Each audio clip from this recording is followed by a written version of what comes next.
Ha llegado el momento de escuchar la palabra de Dios. Un potente mensaje extraído de las Sagradas Escrituras. En la voz del pastor Carlos Hoyos. Vámonos con la primera pregunta, hermana Mercedes. Sí, pastor. No es solamente una persona que pregunta, son varias personas que han preguntado al pastor: si yo me caso por lo civil, ¿quedo legalmente casada? Es interesante que esas preguntas lleguen porque ha habido en las redes sociales, hay un líder religioso que condena el matrimonio civil. Y es desafortunado que muchas personas crean cualquier cosa que la gente dice. Incluso permítame remitirme al pasado. Cuando yo me enamoré y me casé, para ese tiempo se pensaba que el matrimonio civil no tenía ninguna validez ante Dios según la religión,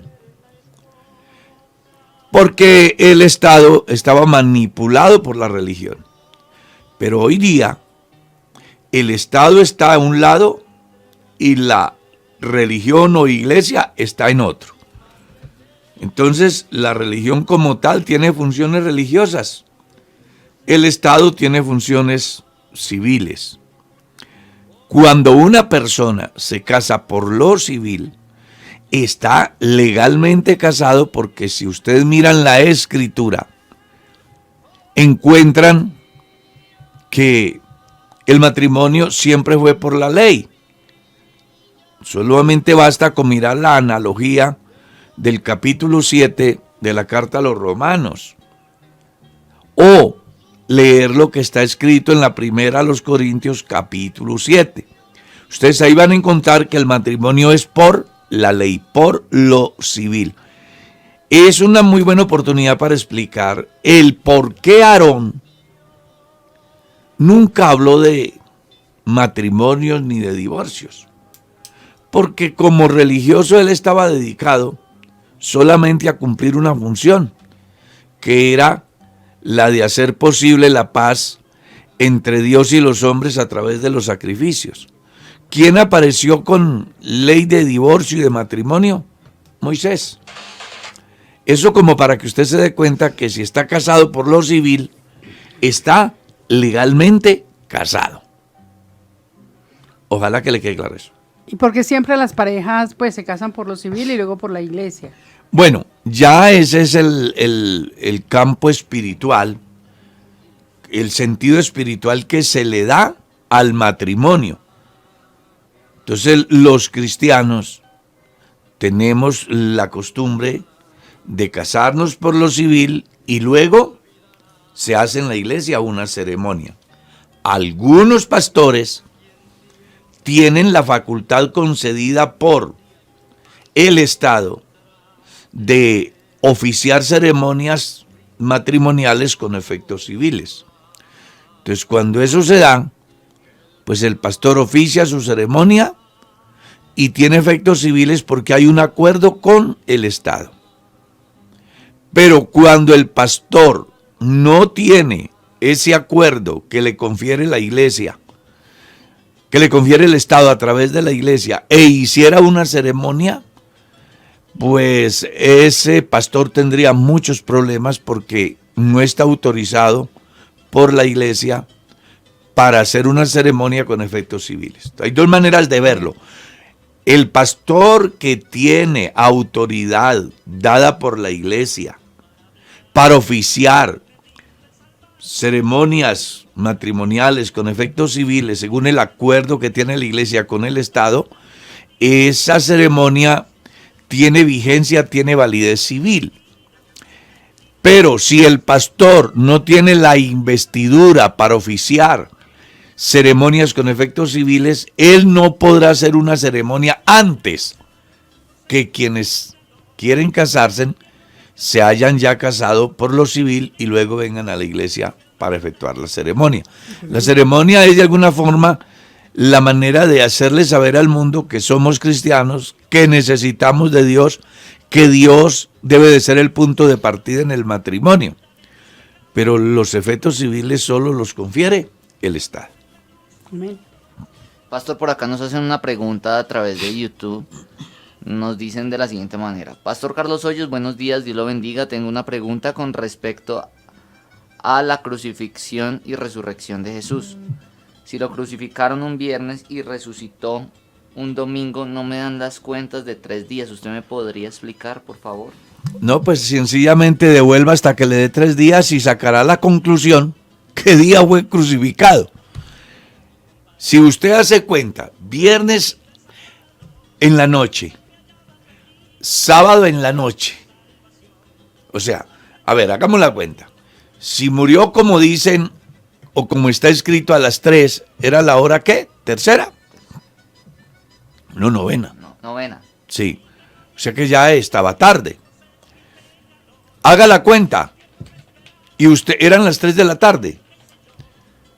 Entonces, viernes, sábado, de viernes a sábado un día. Sábado, domingo 2 días. Entonces no le da.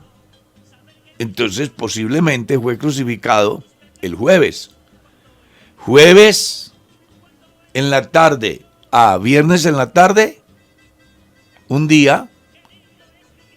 Tampoco daría ni el jueves. Tampoco lo daría. Se iría el miércoles. Si fue que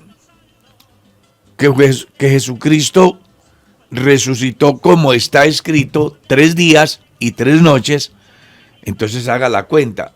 Miércoles en la noche, jueves en la noche 2 días, viernes en la noche 3 días. Sí, sería el jueves. Sería el jueves. Pero la Biblia no dice que fue el jueves, sino que simplemente dice, así como Jonás estuvo 3 días y 3 noches en el vientre del gran pez, así es necesario que el Hijo del Hombre esté 3 días y 3 noches en el corazón de la tierra y luego sea levantado. Aclaro que hay alguna corriente de pensamiento que dice que en esa cultura, si usted vive 1 hora del día viernes, se cuenta como si hubiera vivido todo el viernes. ¿Ya? 1 hora, 1 minuto del día le hacían valer, según dice la tradición, como si fuera un día. En ese caso, sí pudo ser el viernes, pero no existe una prueba bíblica que diga fue el viernes. La Biblia lo que dice son 3 días y 3 noches. Y si de mí dependiera, yo estaría más de acuerdo que fue el jueves. Pero aclaro, es algo muy subjetivo. No existe un texto bíblico con el cual que especifique eso. Amén. Pastor, ¿cuáles son los 2 testigos que habla Apocalipsis? ¿Son Moisés y Elías? Capítulo 11 del libro de Apocalipsis es un evento que se da en la semana 70 de Daniel, o lo que en la iglesia llama la gran tribulación. Se habla de los 2 testigos. Hay bastantes posturas al respecto, porque ya hemos dicho más de una vez que cuando no son doctrinas, son simplemente manejos conceptuales. Entonces unos dicen que esos 2 testigos era el Antiguo y el Nuevo Testamento. Otros dicen que es Israel y la iglesia. Otros dicen que es Moisés y Elías. Otros que es Enoc y Elías. Pero la Biblia no define realmente quiénes son. Lo que sí me queda claro, y debe de quedarle claro a los creyentes, es que el Señor no necesita traer a nadie después de milenios para que cumpla una función. Dios no necesitó traer a Elías para que cumpliera la misión de Juan. Simplemente levantó a Juan y cumplió la función de Elías. Amén. Dios no necesitará traer a Moisés y Elías o a Enoc y Moisés para que sean testigos en el periodo de la gran tribulación, Él levantará personas que tengan cualidades similares a las que tenían estas dos personas, porque será en un tiempo muy difícil y se requiere de poder, de autoridad de lo alto, con el objeto de persuadir a los israelitas acerca de el engaño que está viviendo el pueblo, y lo harán a través de señales y maravillas, buscando la conversión del pueblo de Israel. Pero aclaramos, eso tampoco existe un texto bíblico que pueda decir son fulano y fulano. Simplemente manejamos conceptos. En mi caso personal, pienso que Dios no necesita traer a nadie del pasado para que cumpla una función en el futuro. Y además, hago claridad, si Él lo hiciera, pues Él es soberano, Él puede hacerlo. Pero no existe un lector de la Biblia que pueda certificar exactamente quiénes son. Muy bien, pastor, por acá nos hacen otra pregunta a través de YouTube y nos dicen, hermano Carlos, ¿usted me podría explicar a qué hace referencia a Génesis 3:15, en donde dice, y pondré enemistad entre ti y la mujer, entre tu simiente y la simiente suya, esta te herirá en la cabeza y tú le herirás en el calcañar? Es la primera profecía mesiánica. Desde allá se podía observar el proyecto de Dios con relación a la redención de los seres humanos. Como es de su conocimiento, ninguna mujer tiene simiente. Sin embargo, ahí aparece una mujer con simiente, o mejor, aparece la simiente de la mujer. ¿Por qué? Bueno, porque Jesús fue concebido por obra y gracia del Espíritu Santo. Para que una mujer quede embarazada o encinta, necesita una relación sexual con un hombre. En el caso de María, no fue así. Si usted lee San Mateo capítulo 1, versículo 18 en adelante, encuentra, el nacimiento de Jesucristo fue así. Estando desposada María, su madre, con José, antes que se juntase, se halló que había concebido del Espíritu Santo. Y José, su marido, como era justo y no quería infamarla, quiso irse dejándola en secreto. Y dice que estando José dormido, un ángel le ha aparecido en sueño y le ha dicho, José, no temas en recibir a María tu mujer, porque lo que en ella es engendrado del Espíritu Santo es, y dará a luz un hijo y llamará su nombre Jesús, porque él salvará al pueblo de sus pecados. Todo esto aconteció para que se cumpliera lo dicho por el Señor por boca del profeta cuando dijo, he aquí la Virgen concebirá y dará a luz un hijo y llamará su nombre Emanuel, que traducido es Dios con nosotros. Ninguna mujer en la historia ha dado a luz siendo una virgen. Solamente hubo una que sin haber tenido relaciones íntimas pudo concebir y dar a luz un hijo. Es exactamente esa mujer de la cual habla Génesis 3:15 en el orden profético es María y la simiente es Jesús, y por eso es que desde allá se prevé la enemistad entre Cristo y Satanás, porque ya usted lo va a ver registrado, inclusive desde el día que se da la noticia que ha nacido. El sistema político de su tiempo lanza una persecución y mueren cualquier cantidad de niños menores de 2 años. El ángel interviene para decirle a José, váyase a un lugar seguro y yo te informaré o te haré saber hasta qué tiempo. Cuando ha muerto el rey, entonces el ángel le dice a José que se regrese, que ya hay seguridad. Jesús crece en estatura y en sabiduría y era como de 30 años cuando vino a ser bautizado por Juan en el Jordán. Una vez que Juan le bautiza, Jesús se retira a hacer un ayuno de 40 días y allá volvió el enemigo ¿a qué? A atacar. La Biblia habla de 3 tentaciones y que de las cuales el Señor Jesús con autoridad le aplastó la cabeza, si es que podemos decir, en el sentido de lo que está escrito en Génesis 3:15. Luego, usted lo ve a Jesús enfrentando diferentes posesiones demoníacas y los demonios sometiéndose a él. Jesús lo venció en su muerte, en su resurrección. Pablo en la carta a los Romanos dice que Dios someterá en breve a Satanás debajo de nuestros pies, hablando de la victoria que obtuvo Jesús sobre Satanás a través de su muerte y resurrección, que es el grito de victoria sobre la muerte y sobre el pecado.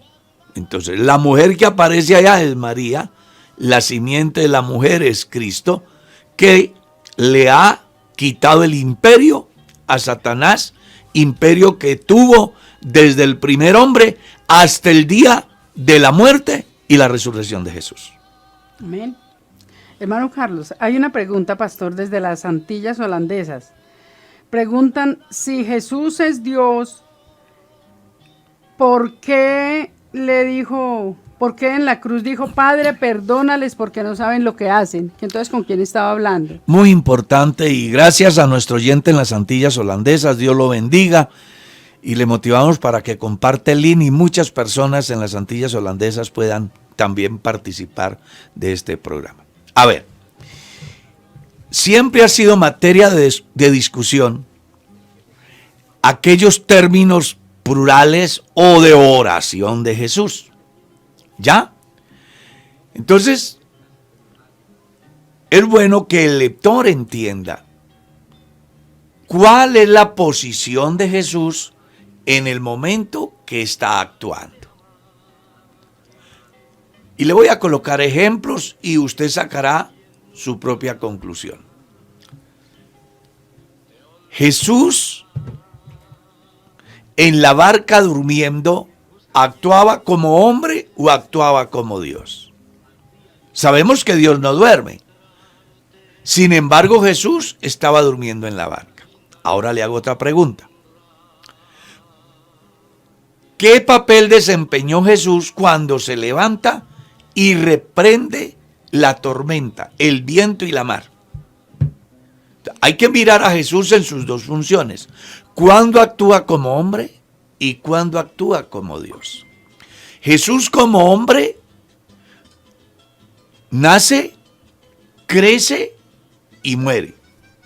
Pero Jesús como Dios es el cumplimiento de la profecía de Isaías 9:6, que aparece ya registrado en el Nuevo Testamento, en San Mateo capítulo 1, verso 23, donde se dice claramente que el Emanuel del capítulo 7, verso 14 de Isaías, se había hecho presente y que este Emanuel simplemente quiere decir Dios con nosotros.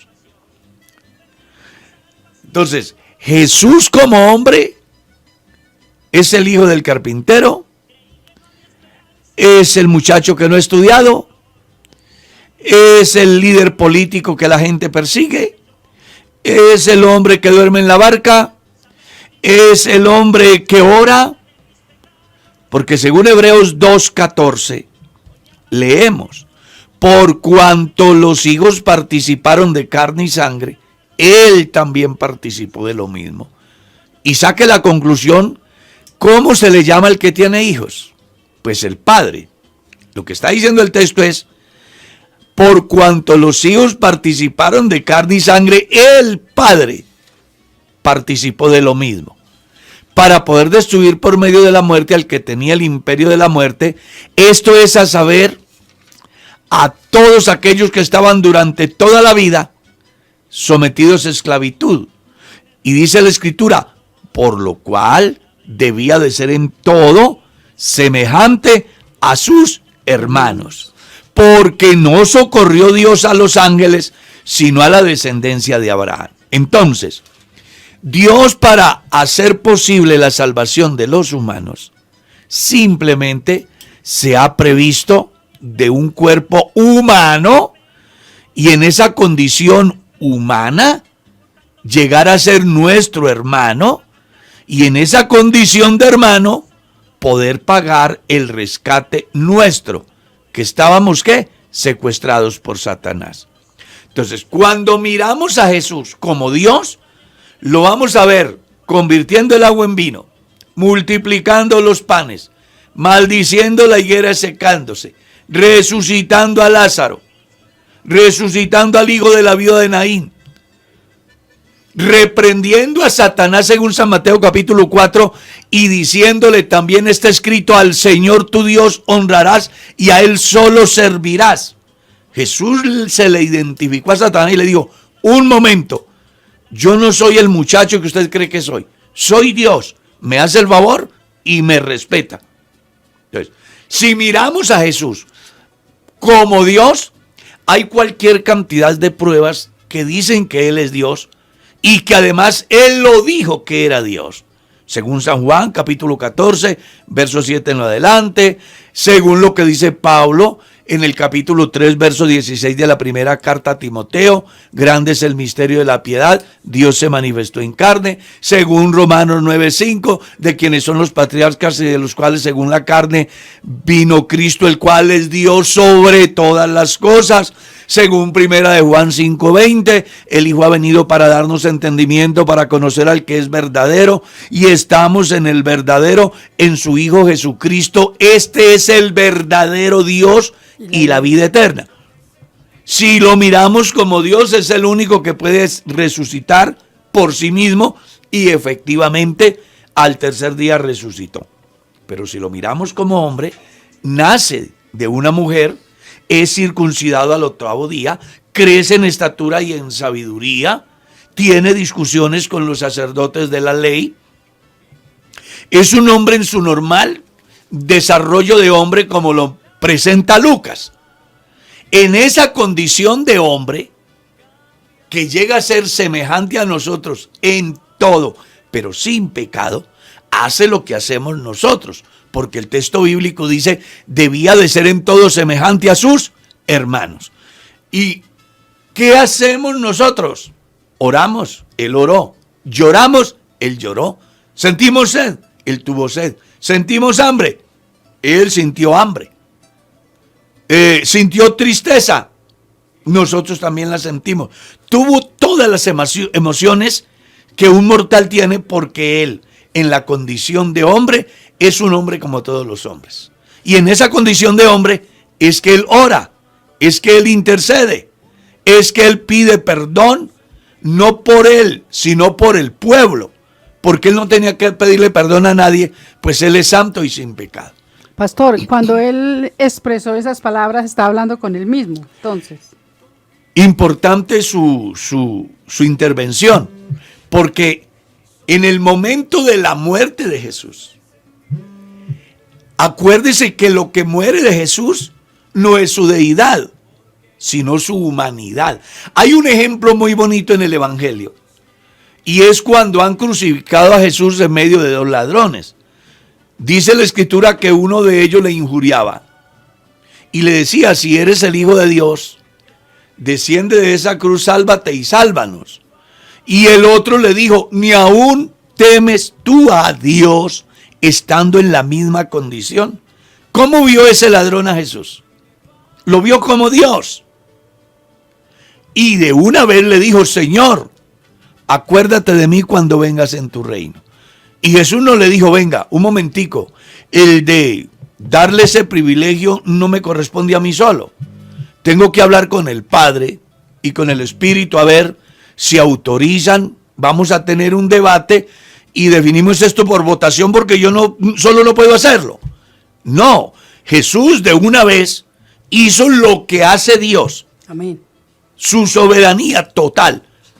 De cierto, te digo que hoy mismo estarás conmigo en el paraíso. Entonces es bueno entender que Dios en esencia no muere, pero Dios en lo humano sí, porque era de la única manera que se podía dar la salvación de los pecadores. Que alguien muriera en reemplazo de los pecadores y que fuera alguien que no tuviera pecado, que pudiera ser posible la salvación a través de ese sacrificio. Porque de no ser así, no hubiese habido salvación para nadie. Amén. Pero Dios en su infinita gracia hizo una obra maravillosa. ¿Cuál? La salvación en Cristo Jesús. Siendo Dios, se hizo hombre, siendo Padre, se hizo hijo, siendo rey, se hizo siervo, siendo rico, se hizo pobre, para que usted y yo, a causa de su obra, alcanzásemos la riqueza de la salvación que solo fue hecha por Cristo Jesús en la cruz del Calvario. Entonces depende cómo usted mire a Jesús. Si lo mira como un hombre, será el hijo del carpintero. Y sin duda alguna, come, duerme, se cansa, tiene necesidades normales de todos los hombres. Pero si lo miras en su esencia, descubrirás que Él es Dios. Entonces, ¿qué fue lo que murió de Dios en la cruz? Su humanidad. En esa condición humana estaba recibiendo el peso de todos los pecados. De todos. Y de todos los pecadores del mundo. Eso es lo que dice Isaías capítulo 53, verso 6. En ese momento, la esencia de Dios, la deidad de Dios, deja esa condición humana y Él se siente en sí humanamente solo porque está llevando en sí el peso de todos nosotros. Por eso estamos haciendo saber, si usted mira a Jesús como hombre, es una cosa, y si lo mira como Dios, es otra. Y si alguien quiere mirar de otra manera, lo podrá mirar. Pero lo que es claro es que la Biblia enseña que Jesucristo es Dios fuerte, es el Padre eterno, es el Príncipe de paz, es el Emanuel, que quiere decir Dios con nosotros, es el Padre, el que ha visto a mí, me ha visto al Padre, es Dios bendito sobre todas las cosas, según Romanos 9:5, es Dios manifestado en carne, según 1 Timoteo 3:16, es el verdadero Dios y la vida eterna, según 1 Juan 5:20. Espero que le quede clara Muy importante esa explicación, pastor. Por aquí a través de YouTube nos llega una pregunta y nos dicen: Dios les bendiga, ¿puede un pastor de nuestra iglesia oficiar una ceremonia religiosa a una pareja inconversa? No, no puede oficiarla. Si el pastor hace una ceremonia matrimonial a personas inconversas, pues se mete en serios problemas con sus superiores e inclusive puede perder el ministerio. Porque la reglamentación de la iglesia es clara. Solo podrá oficiarla a personas que sean bautizadas en la iglesia del Señor Jesús en el nombre de Jesucristo. No podrá hacerle ceremonia ni a inconversos, ni a personas que se hayan divorciado y no hayan hecho el trámite ante el tribunal eclesiástico. Otra pregunta, hermana Mercedes. Pastor, nos preguntan desde Ecuador, ¿por qué al Señor cuando murió, por qué le salió agua del costado? Bueno, es que ya su sangre se había agotado. Acuérdese que el ser humano es más agua que carne. Cuando una persona se deshidrata, ¿por qué necesitamos consumir líquido? Incluso estaban diciendo en estos días, una de las razones que hace que los ancianos seamos vulnerables ante el virus. Y el científico decía, porque no tiene la suficiente agua en su cuerpo, en su ser. La historia enseña de que el ser humano son mucha más parte de agua que cuerpo. Jesús derramó su sangre hasta que lo último, y cuando le han abierto su costado, pues lo único que sale es agua, porque el hombre es un alto porcentaje de agua. Pastor Santiago. Mi pastor, por acá nos hacen otra pregunta y es acerca de una iglesia o de una denominación. Dicen, ¿es la iglesia bautista de sana doctrina? Y la pregunta en sí es, ¿se puede consumir de su teología? Bueno, con respecto a iglesias, creo que no es mi competencia ponerme a hablar aquí. Solo quiero decirles lo que la Biblia dice. No vamos a hablar de iglesias. Porque en el mundo solo hay 2 iglesias. ¿Sí sabían eso? 2. Todas las iglesias del mundo se resumen en 2. Una que hace la voluntad de Dios y otra que no lo hace. Entonces más bien hablemos de lo que es doctrina. ¿Cómo entiendo yo que alguien practica una sana doctrina? Cuando esa persona practica lo que la Biblia enseña. Si la Biblia le dice que se arrepienta y se arrepiente, si la Biblia dice que se bautice en el nombre de Jesucristo para el perdón de sus pecados y lo hace convencido, si la Biblia dice que sea lleno del Espíritu Santo y lo es lleno del Espíritu Santo, si la Biblia dice que hay resurrección y el tal lo cree, si la Biblia dice que la justificación es una obra sobrenatural hecha por Cristo Jesús a favor de los mortales y lo cree, básicamente si cree como dice la Escritura, ese creyente tiene una sana doctrina. ¿Ya? Jesús dijo, el que cree en mí como dice la Escritura. Aquí no se trata de que diga la gente que cree en Dios, porque todo el mundo cree en Dios. Cuando Jesús vino, la gente creía en Dios. Y un día Jesús les dijo, vea, ustedes son de abajo y yo soy de arriba. Y si ustedes no creen que yo soy, en vuestros pecados moriréis. Entonces, para que una persona tenga una sana doctrina, tiene que creer, no es si quiere, tiene que creer que Jesucristo es el verdadero Dios y la vida eterna. Si usted encuentra un movimiento llamado cristiano que no ha podido creer que Jesucristo es el verdadero Dios, sino que es la segunda o la tercera, pues entonces ya usted podrá darse cuenta si es sana doctrina o no. Con respecto a consumir los productos teológicos de las diferentes corrientes filosóficas, es interesante que el lector tenga en cuenta que casi siempre esas tesis que plantean están sesgadas. Era ahí el por qué yo he dicho más de una vez, no crea todo lo que oye, no crea todo lo que ve, no crea todo lo que ve. ¿Por qué? Bueno, porque uno cuando escucha a una persona de una corriente diferente, puede traer cosas importantes, pero no todo puede ser importante porque tras todas aquellas cosas viene la levadura de la carga, de la tradición o de la escuela de donde es formada o formado esa persona.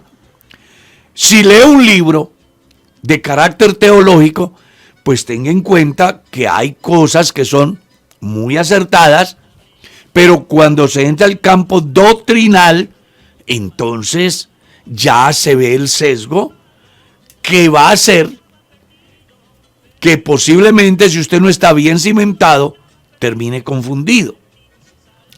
Entonces, la literatura como tal se puede leer, pero saber establecer la diferencia que se ajusta a lo que realmente Dios enseña y qué cosa es aquella que está enfocada desde la expectativa teológica que ellos manejan. Y les voy a colocar ejemplos simples. Hablemos de teología dogmática. Teos es Dios. Logía, estudio, el estudio de Dios. Los teólogos dogmáticos leen la Biblia y explican a Dios, pero desde el punto de vista ¿qué? Del dogma. Entonces, la Biblia dice que el bautismo es para el perdón de los pecados y que debe ser una persona adulta. La teología dogmática dice que es para los niños, para quitarle el pecado original o para transmitirle la bendición de los padres a los hijos, según la Suma Teológica de Santo Tomás de Aquino, por ejemplo. Por eso es que hablamos así. Como literatura, usted puede leer todo. Lo que pasa es que usted tiene que aprender a leer. No resulte usted creyendo cosas que no avala Dios, que no están registradas en la Escritura, y que si de pronto toman un texto y le dan un viraje, pues entonces usted no vaya a ser afectado. Y partamos del caso de San Mateo 28, 19. Y a sus discípulos bautizándolos en el nombre del Padre, del Hijo y del Espíritu Santo. ¿Qué hacen las corrientes trinitarias? Bueno, ellos piensan que ahí está la Trinidad. Pero le hago una pregunta. ¿El texto habla de la Trinidad? No. Si usted mira bien el texto, comienza con un singular. Y el orden de palabras que aparecen no se refiere a nombres, sino a atributos del ser. Yo soy Carlos, pero soy padre. Yo soy Carlos, pero soy hijo. Yo soy Carlos, pero soy pastor.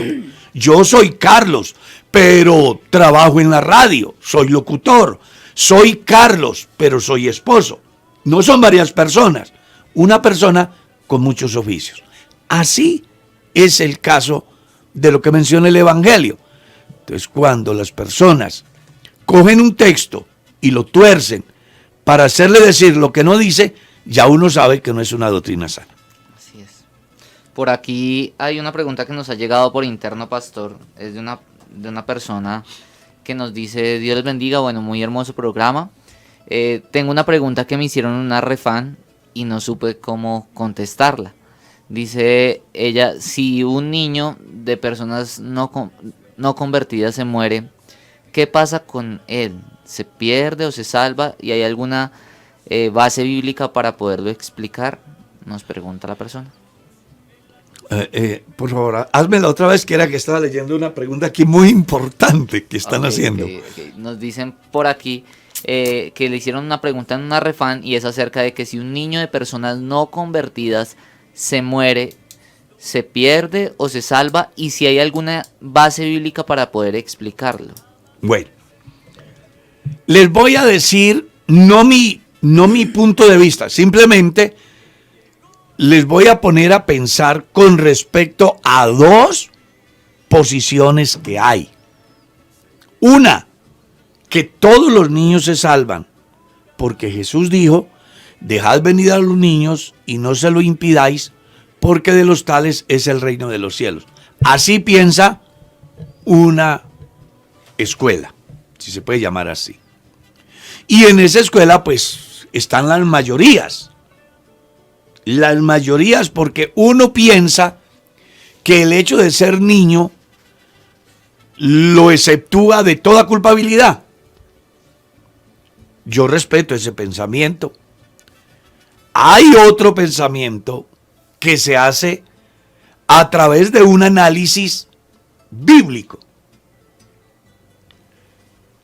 Tales como: ¿habían niños cuando vino el diluvio? ¿Usted qué cree? Sí, habían. Habían. ¿Cuántos se salvaron? Pues la Biblia dice que solo se salvó Noé, su esposa, sus hijos y sus esposas.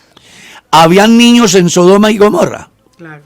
La Biblia dice que inclusive los niños estaban tan influenciados que tenían las mismas tendencias de aquellos a quienes Dios destruyó.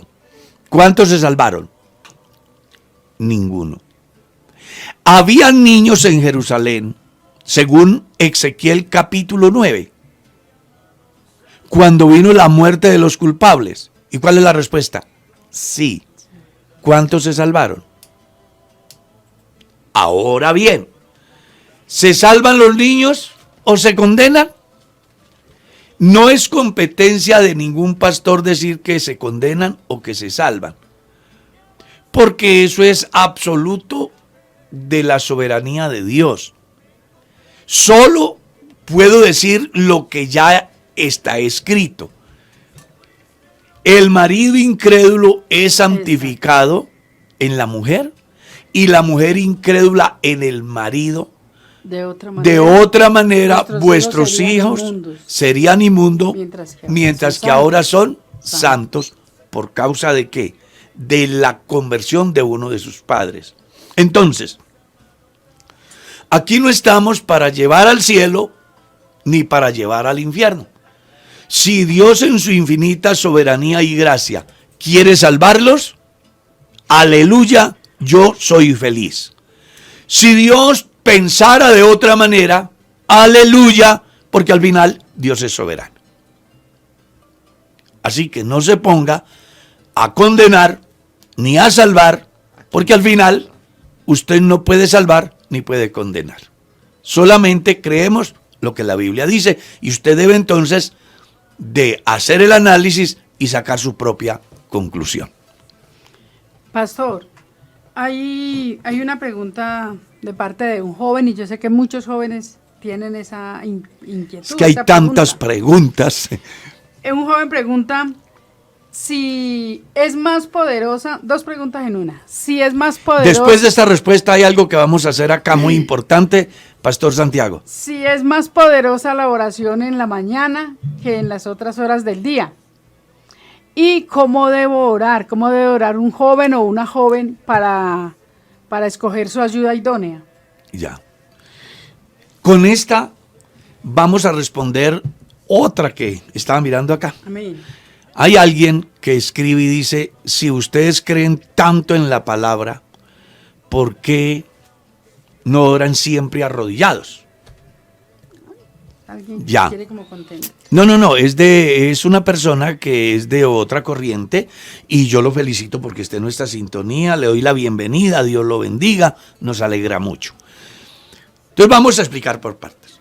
La oración no tiene Exacto. posición ni horario.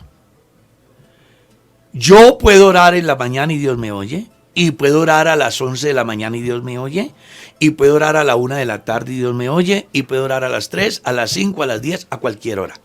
Porque afortunadamente tenemos un teléfono directo al cielo, que es la oración nacida de la fe, con la plena convicción de que a quien clamamos, Él nos responde. 2. Cuando hablamos de cómo orar para definir un noviazgo, ¿sí es así? Sí, o escoger sí. la novia. Sí. Lo primero que usted debe decirle a Dios es, guíame, deme la sabiduría, para que en el momento que yo vaya a escoger la persona que ha de ser la compañera o el compañero para toda mi vida, no me equivoque.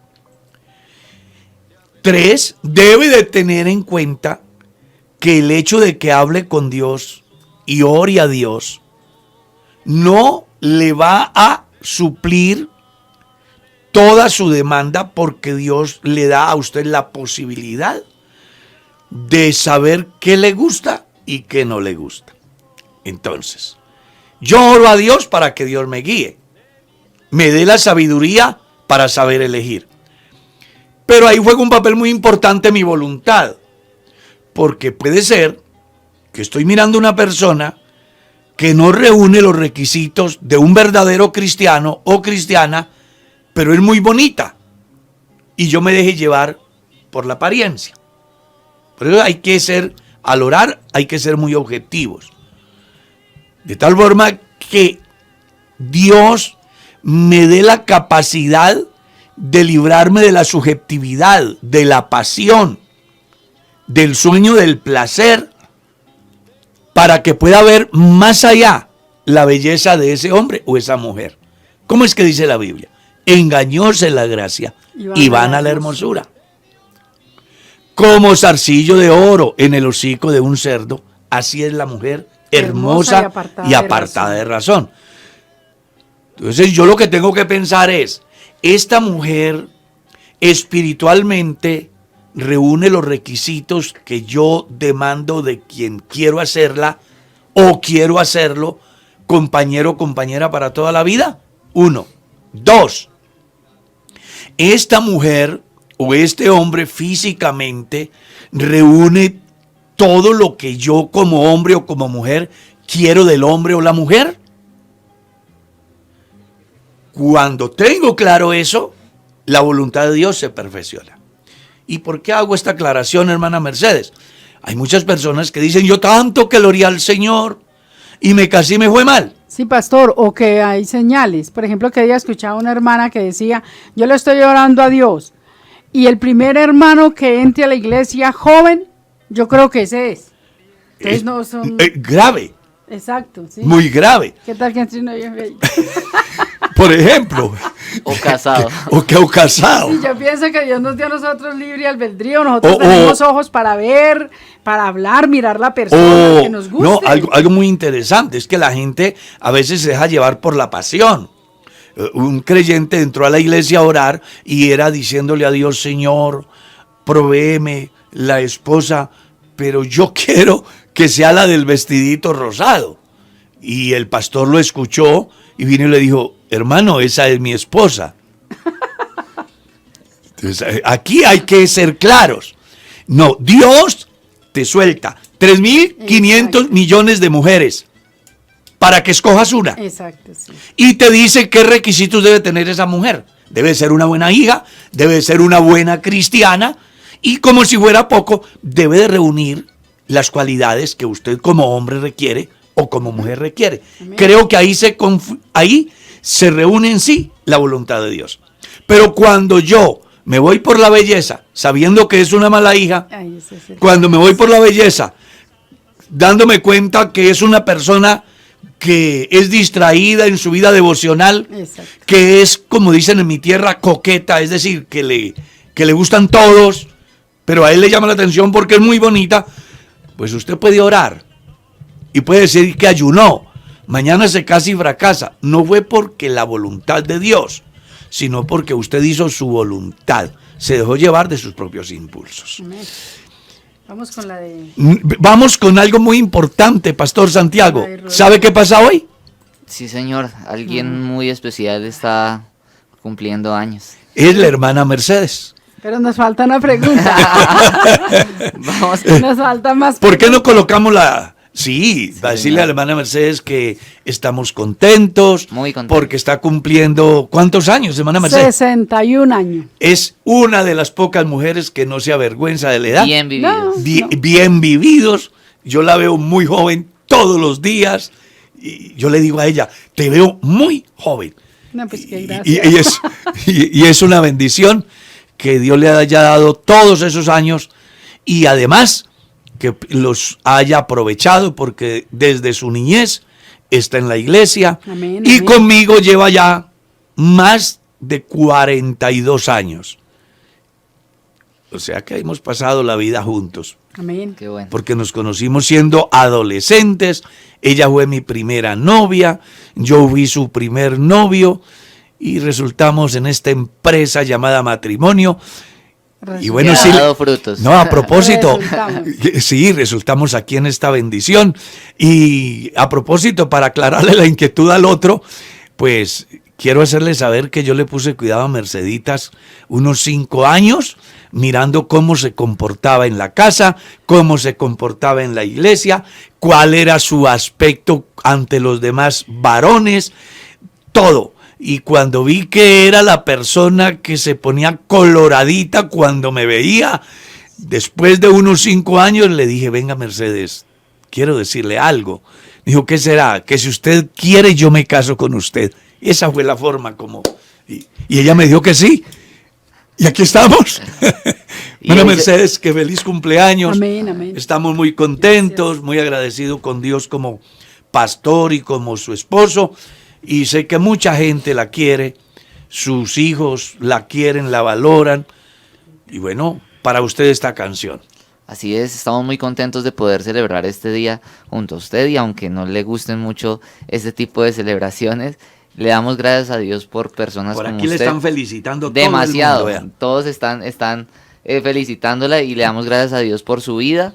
Porque es amén, una persona amén. Que nos enseña con su ejemplo y eso es una bendición. Así que ella tiene una cumpleaños. palabra Amén. por lema: se enseña más viviendo aquí hablando. Así es. Escuchemos esta canción con Para mucho ella, cariño esa para canción. ella.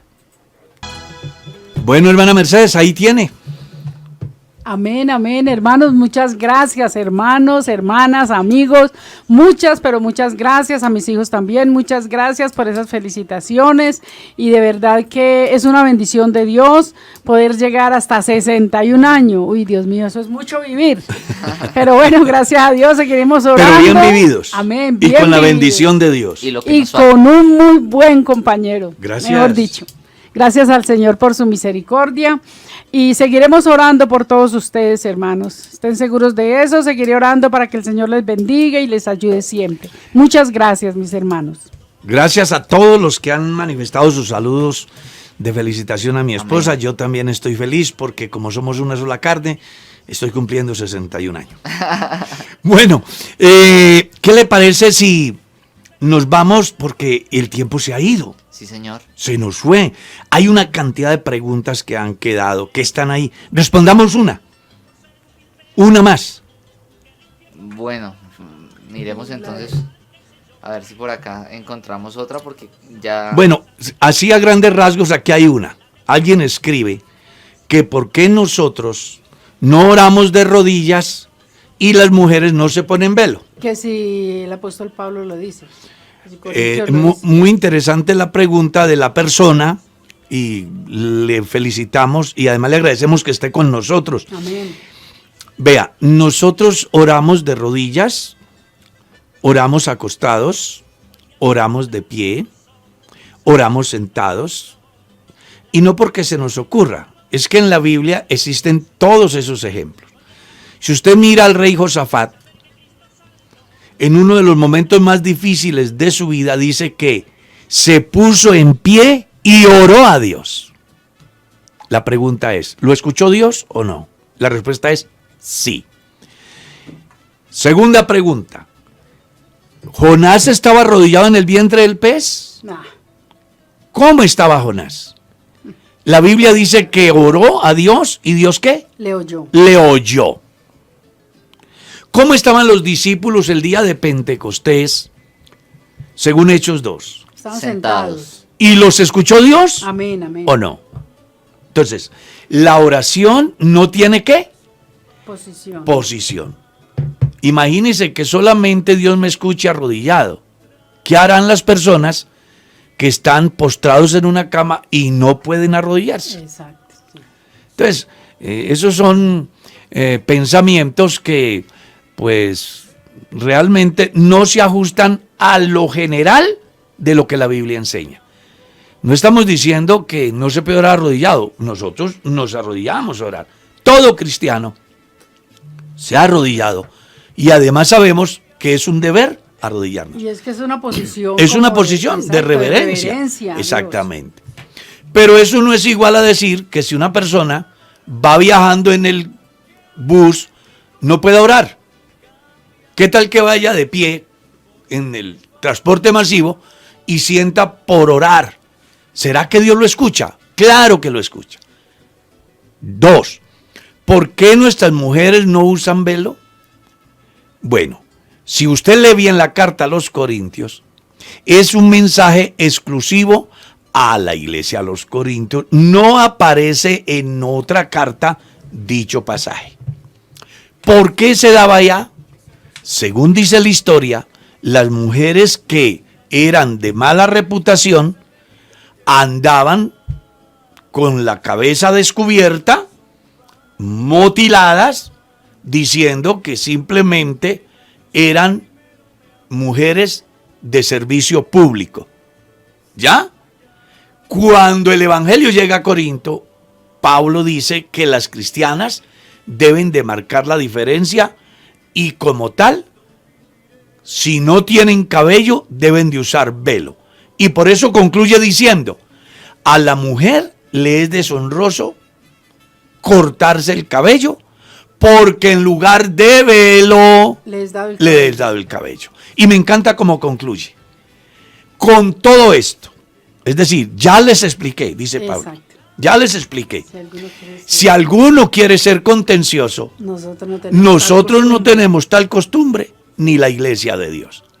Entonces, si su conciencia le dice, estimada hermana, que el ponerse velo la hace más santa y que no ponérselo le hace más pecadora, pues actúe en razón a su conciencia. Pero no juzgue a quienes no usan velo, porque también la Biblia dice que en lugar de velo le es dado el cabello. Espero que quede claro eso.